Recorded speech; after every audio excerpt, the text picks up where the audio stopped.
Hi all, welcome back. അപ്പോൾ ഇന്ന് ഞാനൊരു ഇഫ്താർ സ്പെഷ്യൽ റെസിപ്പി ആയിട്ടാണ് വന്നിരിക്കുന്നത്. വളരെ സിമ്പിളും അതുപോലെ തന്നെ നല്ല ടേസ്റ്റിയുമായ ഒരു റെസിപ്പിയാണ് ഇന്ന് ഉണ്ടാക്കുന്നത്. അപ്പോൾ നേരെ വീഡിയോയിലോട്ട് പോകാം. ഞാൻ ഈ റെസിപ്പി ഉണ്ടാക്കാൻ വേണ്ടി ഇപ്പോൾ ഇവിടെ ഒരു 3 സവാള എടുത്തിട്ടുണ്ട്. മീഡിയം സൈസ് ഉണ്ട് സവാള എടുത്തിട്ടുണ്ട്. ഇതുപോലെ ഒന്ന് കട്ടാക്കിയിട്ട് ഞാനൊന്ന് ചോപ്പറിലിട്ട് കൊടുക്കുന്നുണ്ട്.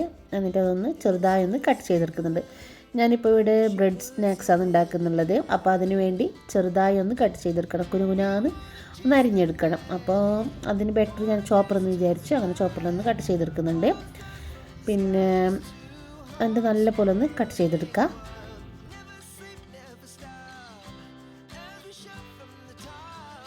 നല്ല പോലെ ഒന്ന് ചോപ്പ് ചെയ്തെടുത്തിട്ടുണ്ട് സവാള.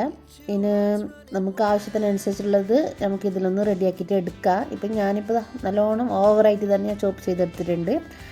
ഇനി ഇതൊരു ബൗളിലേക്ക് ഒന്ന് ഇട്ടെടുക്കുന്നുണ്ട്. എനിക്കുണ്ടല്ലോ ഈ സവാളയൊന്നും വലിയ വലിയ പീസായിട്ട് കട്ട് ചെയ്യുന്നതൊന്നും അത്ര ഇഷ്ടമുള്ള കാര്യമല്ല. എനിക്ക് ഈ മസാല ആട്ട് എന്ത് ഐറ്റംസ് ആട്ട് കറിക്കാട്ട് എന്തിനും ഞാനിതാ ഇതുപോലെ ഒന്ന് കട്ട് ചെയ്തെടുക്കും. ഇത്ര ഇതാക്കിയില്ല എങ്കിലും സാധാരണ ചെറുതായി ഒന്ന് കട്ട് ചെയ്തെടുക്കും. ഇങ്ങനെ വലിയ വലിയ പീസായിട്ടൊന്നും കട്ട് ചെയ്തെടുക്കില്ല. സാധാരണ നീളത്തിലല്ല സാധാരണ സവാളയൊക്കെ അരിയൽ, അങ്ങനെ ഞാൻ ചെയ്യാറില്ല. പിന്നെ ഇതിലേക്ക് വേണ്ടത് 3 പച്ചമുളകാണ്. പിന്നെ ഒരു ചെറിയൊരു പീസ് ഇഞ്ചി. പിന്നെ ഇതിലേക്ക് വെളുത്തുള്ളിയും കൂടി ഇട്ടെടുക്കുന്നുണ്ട്. ഞാൻ ഇപ്പോൾ ഇവിടെ ഒരു 10 അല്ലി വെളുത്തുള്ളിയും കൂടി ഇതിലേക്ക് ഇട്ട് കൊടുക്കുന്നുണ്ട്. അതും കൂടി നല്ല പോലെ ഒന്ന് ചോപ്പ് ചെയ്തെടുക്കുക.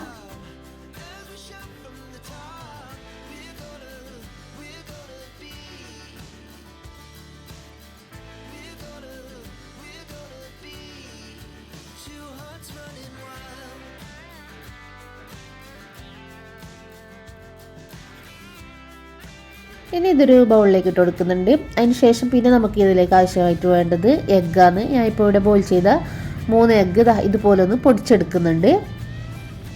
നല്ല പോലെ ഒന്ന് പൊടിച്ചെടുക്കുക, അല്ലെങ്കിൽ ചെറുതായി ഒന്ന് കട്ട് ചെയ്തെടുത്താലും മതി. ഞാനിപ്പോൾ ഇവിടെ പൊടിച്ചെടുക്കുകയാണ് ചെയ്യുന്നുള്ളത്.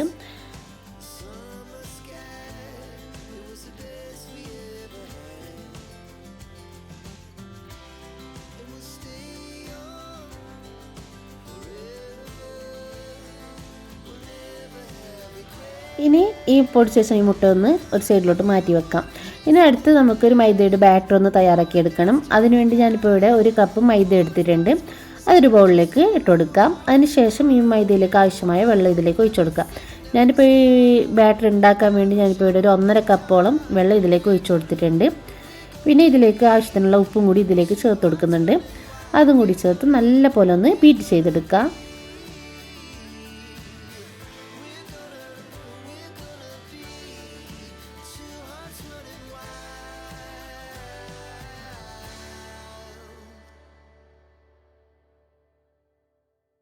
ഈ മൈദയുടെ ബാറ്റർ ഓവർ ലൂസ് ആകാൻ പാടില്ല, ഓവർ തിക്കാനും പാടില്ല. ഇതുപോലെ ആയിരിക്കണം ഈ ബാറ്റർ തയ്യാറാക്കി എടുക്കേണ്ടത്. കട്ടയൊന്നും കൂടാണ്ട് നല്ല പോലെ ഒന്ന് ബീറ്റ് ചെയ്തെടുക്കുക. പിന്നെ നിങ്ങൾക്ക് വേണമെങ്കിൽ ഇതിലേക്കൊരു 1/2 ടീസ്പൂണോളം ചില്ലി പൗഡറൊക്കെ ചേർത്ത് കൊടുക്കുക, കളറിന് വേണ്ടിയിട്ട്. ഞാനിപ്പോൾ ഇവിടെ ഒന്ന് ചേർത്ത് കൊടുത്തിട്ടാണ്. ഇനി നമുക്ക് ഇതിന് വേണ്ടിയുള്ള ഫില്ലിങ്സ് ഒന്ന് തയ്യാറാക്കി എടുക്കാം. അതിന് വേണ്ടി ഒരു പാനിലേക്ക് കുറച്ച് ഓയിൽ ചേർത്ത് കൊടുത്തിട്ടുണ്ട്. ഇനി ഇതിലേക്ക് ഒരു ടീസ്പൂണോളം ചെറിയ ജീരകം ഇതിലേക്ക് ചേർത്ത് കൊടുക്കാം. നമ്മൾ എന്ത് മസാല ഉണ്ടാക്കുമ്പോൾ ഫസ്റ്റ് ജീരകം ചേർത്ത് കൊടുക്കുന്നത് നല്ലതാണ്. വേറെ തന്നെ ഒരു ടേസ്റ്റ് കിട്ടും. അത് ഫസ്റ്റ് തന്നെ ഈ ഓയിലിലേക്ക് ചെറിയ ജീരകം ചേർത്ത് കൊടുക്കാം. പിന്നെ ഇതിലേക്ക് വേണ്ടത് നമ്മുടെ ഇഞ്ചി, പച്ചമുളക്, വെളുത്തുള്ളി ഞാൻ നേരത്തെ ചോപ്പ് ചെയ്ത് വെച്ചിട്ടുണ്ടായിട്ട് അതും കൂടി ഇതിലേക്കൊന്ന് ചേർത്ത് കൊടുക്കുക. എന്നിട്ട് ഇതിൻ്റെ ഒരു പച്ചമണം മാറുന്നത് വരെ ഇതൊന്ന് വഴറ്റി കൊടുക്കുക. നല്ല പോലെ ഒന്ന് വഴറ്റി കൊടുക്കണം.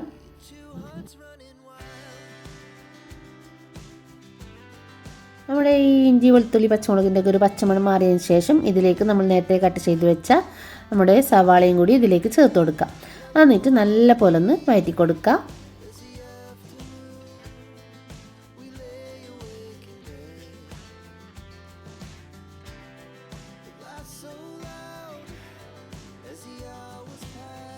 സവാളയൊക്കെ നല്ല പോലെ ഒന്ന് വഴന്ന് വന്നിട്ടുണ്ട്. ഇനി ഇതിലേക്ക് കുറച്ച് മസാലപ്പൊടികളൊക്കെ ചേർത്ത് കൊടുക്കാം. ഞാനിപ്പോൾ ഇവിടെ 1 ടീസ്പൂണോളം കുരുമുളക് പൊടി ചേർത്ത് കൊടുത്തിട്ടുണ്ട്. പിന്നെ ഇതിലേക്ക് ഒരു 1/2 ടീസ്പൂണോളം ചില്ലി പൗഡർ ചേർത്ത് കൊടുക്കാം. പിന്നെ ഇതിലേക്ക് വേണ്ടത് ഒരു 1/4 ടീസ്പൂണോളം മഞ്ഞൾപ്പൊടിയാണ്. അതും കൂടി ഇതിലേക്കൊന്ന് ചേർത്ത് കൊടുക്കാം. പിന്നെ ഒരു 1/2 ടീസ്പൂണോളം ചിക്കൻ മസാലയും കൂടി ചേർത്ത് കൊടുക്കുന്നുണ്ട്. പിന്നെ ഇതിലേക്ക് ആവശ്യത്തിനുള്ള ഉപ്പും കൂടി ചേർത്ത് നല്ല പോലെ ഒന്ന് വഴറ്റി കൊടുക്കുക. നമ്മൾ ഈ എണ്ണക്കടികൾ ഉണ്ടാക്കുന്ന ആ ടൈമിലുണ്ടല്ലോ പിന്നെ നമ്മൾ മസാലപ്പൊടികളൊക്കെ കുറച്ചായിട്ട് ചേർത്ത് കൊടുക്കുക. അല്ലാതെ ഇങ്ങനെ ഓവറായിട്ട് ഒന്നും ചേർത്ത് കൊടുക്കാൻ പാടില്ല. പിന്നെ ആ മസാലൻ്റെ ടേസ്റ്റേ മാറിപ്പോകും. അതുകൊണ്ട് കഴിയുന്നത് നമ്മൾ മസാലപ്പൊടികളൊക്കെ കുറച്ചായിട്ട് ചേർത്ത് കൊടുക്കാൻ നോക്കുക. എല്ലാം കുറച്ചായിട്ട് ചേർത്ത് കൊടുക്കുക. അപ്പോൾ നല്ല ടേസ്റ്റ് ഉണ്ടാവും മസാലയ്ക്കൊക്കെ. അപ്പോൾ ഇതാ നമ്മുടെ മസാലയൊക്കെ നല്ല പോലെ ഒന്ന് റെഡിയായി വന്നിട്ടുണ്ട്. പിന്നെ ഇതിലേക്ക് വേണ്ടത് നമ്മുടെ നേരത്തെ പൊടിച്ച് വെച്ച മുട്ടയാണ്. അതും കൂടി ഇതിലേക്കൊന്ന് ചേർത്ത് കൊടുക്കുക. എന്നിട്ട് നല്ല പോലെ ഒന്ന് മിക്സാക്കി കൊടുക്കുക.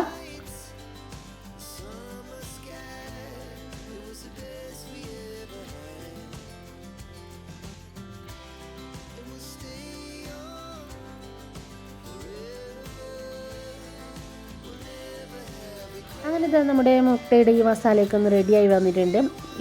നമ്മൾ ഈ ഫ്ലെയിം ഒന്ന് ഓഫ് ചെയ്യുന്ന ആ ടൈമിൽ നമ്മൾ ഇതിലേക്ക് കുറച്ച് മല്ലിയിലും കൂടി ചേർക്കുന്നത് നല്ലതായിരിക്കും. ഞാനിപ്പോൾ ഇവിടെ ചേർത്ത് കൊടുത്തിട്ടാണ്. അതും കൂടി ചേർത്താൽ ഒന്നുകൂടി ടേസ്റ്റ് കൂടും. അങ്ങനെ ഇതാ അതൊന്ന് ഫ്ലെയിം ഓഫ് ചെയ്ത് ഒന്ന് സൈഡിലോട്ട് മാറ്റി വെക്കും.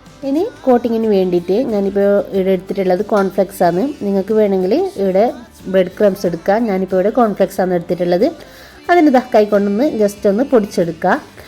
ഇനി ഇതൊരു സൈഡിലോട്ട് മാറ്റി വെക്കാം. ഇനി നമുക്ക് വേണ്ടത് ഇതിന് മെയിൻ ഇൻഗ്രീഡിയൻ്റായ ബ്രെഡാണ്. ഞാനിപ്പോൾ ഇവിടെ കുറച്ച് പീസ് ബ്രെഡ് എടുത്തിട്ടുണ്ട്.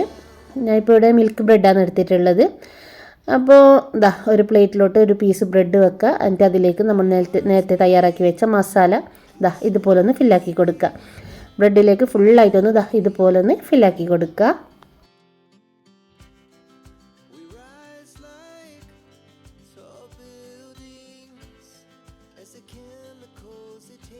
നല്ല പോലെ ഒന്ന് ഫില്ലാക്കിയതിന് ശേഷം ഇനി ഇതിൻ്റെ മുകളിലേക്ക് വേറൊരു ബ്രെഡ് പീസ് എടുത്ത് ഇതുപോലെ ഒന്ന് വെച്ചെടുക്കുക. എന്നിട്ട് നല്ല പോലെ ഒന്ന് കവർ ചെയ്തെടുക്കുക. എന്നിട്ട് ഇതുപോലെ ഒന്ന് പ്രസ് ചെയ്ത് കൊടുക്കുക. നല്ല പോലെ ഒന്ന് പ്രസ് ചെയ്ത് കൊടുക്കുക. അതിനുശേഷം നമ്മുടെ ബ്രെഡ് ഇതുപോലെ ഒന്ന് ക്രോസിലൊന്ന് കട്ട് ചെയ്തെടുക്കുക. ഇതുപോലെ ക്രോസിൽ കട്ട് ചെയ്തെടുക്കുക. 4 സൈഡായിട്ട് ഞാൻ കട്ട് ചെയ്തെടുത്തിട്ടുണ്ട്. ഇതുപോലെ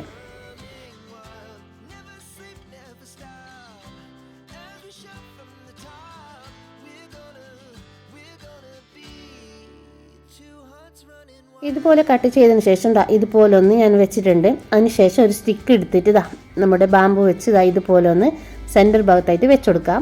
അതിനുശേഷം ഇതിൻ്റെ 2 സൈഡും കൂടി ഇതുപോലെ ഒന്ന് കട്ടാക്കിയിട്ട് ഒരു ഷേപ്പിൽ നല്ലൊരു ഷേപ്പാക്കിയിട്ട് എടുക്കാൻ വേണ്ടി ഞാൻ 2 സൈഡും കൂടി ഒന്ന് കട്ടാക്കി എടുത്തിട്ടുണ്ട്. ഇതുപോലെ ഇപ്പോൾ കാണാൻ നല്ലൊരു ഇതുണ്ട്. അതുപോലെ തന്നെ ബാക്കിയുള്ളതും കൂടി ഒന്ന് റെഡിയാക്കിയിട്ട് എടുത്തിട്ട് വരാം.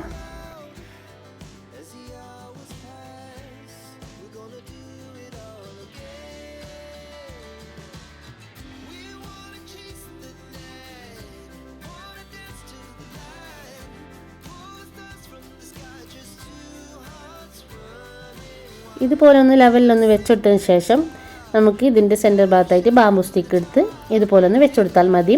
പിന്നെ ഇതിൻ്റെ 2 സൈഡും കട്ടാക്കേണ്ട ആവശ്യമില്ല. ഞാൻ പിന്നെ ഒരു ഫോട്ടോസെല്ലാം എടുക്കുമ്പോൾ നല്ലൊരു ഭംഗിക്ക് വേണ്ടിയിട്ട് ഇതിൻ്റെ 2 സൈഡൊന്ന് കട്ട് ചെയ്യുന്നതാണ്.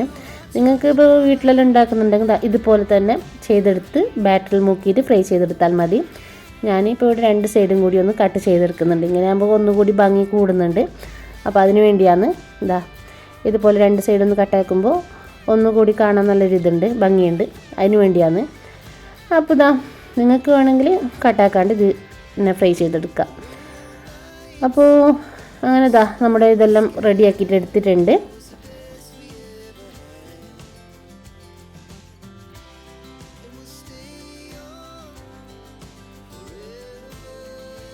അങ്ങനെ നമ്മുടെ ഫില്ലിംഗ് ഒക്കെ കഴിഞ്ഞിട്ടുണ്ട്. ഞാനിപ്പോൾ 2 പ്ലേറ്റിലേക്ക് ആക്കിയിട്ട് എടുത്തിട്ടുണ്ട്. ഇത് സ്റ്റിക്കായത് കാരണം ഒരു പ്ലേറ്റായിട്ട് ഒതുങ്ങുന്നില്ല. അങ്ങനെ ഞാനൊരു ട്രേയിലും പ്ലേറ്റിലെല്ലാം ആയിട്ട് എടുത്തിട്ടുണ്ട്. ഇനിയും കുറച്ചുകൂടി ഉണ്ട്. പക്ഷേ ഞാനിത് വീഡിയോസിലേക്ക് കുറച്ചേ എടുത്തിട്ട് ഫ്രൈ ചെയ്തെടുക്കാൻ. പിന്നെ ഇനി നമുക്കിതൊന്ന് ഫ്രൈ ചെയ്തെടുക്കണം. അപ്പോൾ അതിന് വേണ്ടി നമ്മൾ നേരത്തെ തയ്യാറാക്കി വെച്ച മൈദയുടെ ബാറ്റർ ഉണ്ടല്ലോ, അതൊന്ന് മിക്സാക്കി കൊടുക്കുന്നുണ്ട്. കുറച്ച് നേരത്തെ തയ്യാറാക്കി വെച്ചതല്ലേ, അതൊന്ന് കട്ട പിടിച്ചിട്ടുണ്ട്. അപ്പോൾ ഒന്ന് മിക്സാക്കി കൊടുക്കുന്നുണ്ട്. പിന്നെ ഈ സ്റ്റിക്ക് വെച്ചിട്ട് ഇതൊന്ന് കോട്ടിങ് ചെയ്യാൻ ബുദ്ധിമുട്ടാവും ഈ ബൗളിൽ വെച്ചിട്ടുകൊണ്ട് ഞാൻ വേറൊരു ബൗളിലേക്ക് ഒഴിച്ചു കൊടുക്കുന്നുണ്ട്.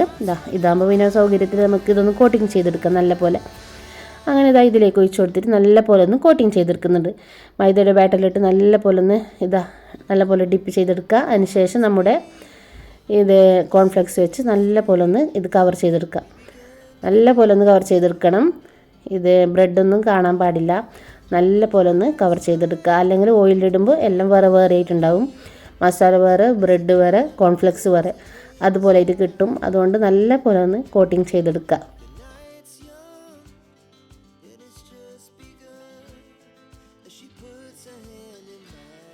ഇതുപോലെ തന്നെ നമുക്ക് ബാക്കിയുള്ളതും കൂടി ഒന്ന് റെഡിയാക്കി എടുക്കാം.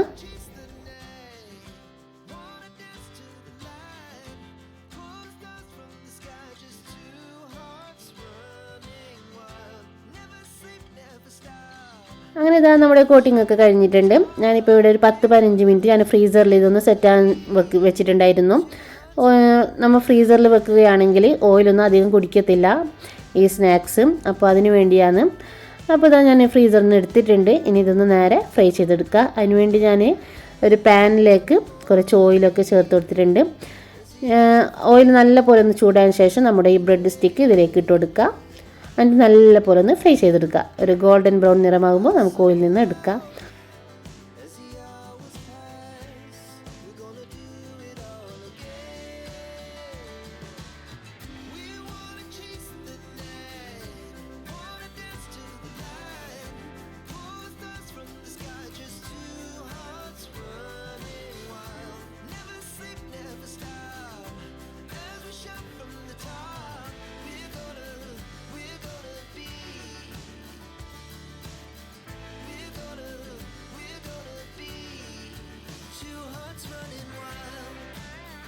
അങ്ങനെ നമ്മുടെ ബ്രെഡൊക്കെ നല്ല പോലെ ഒന്ന് ഫ്രൈ ആയി വന്നിട്ടുണ്ട്. ഒരു ഗോൾഡൻ ബ്രൗൺ നിറമായിട്ടുണ്ട്. ഇനി ഇതൊന്ന് നമുക്ക് ഓയിലിൽ നിന്ന് മാറ്റാം. ഇതുപോലെ തന്നെ നമുക്ക് ബാക്കിയുള്ളതും കൂടി ഒന്ന് ഫ്രൈ ചെയ്തെടുക്കാം.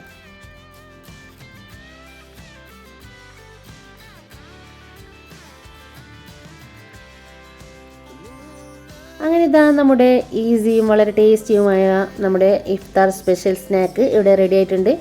വളരെ നല്ല ടേസ്റ്റി ആയ ഒരു ഐറ്റമാണിത്. അപ്പോൾ എല്ലാവരും ഇതൊന്ന് ട്രൈ ചെയ്ത് നോക്കുക.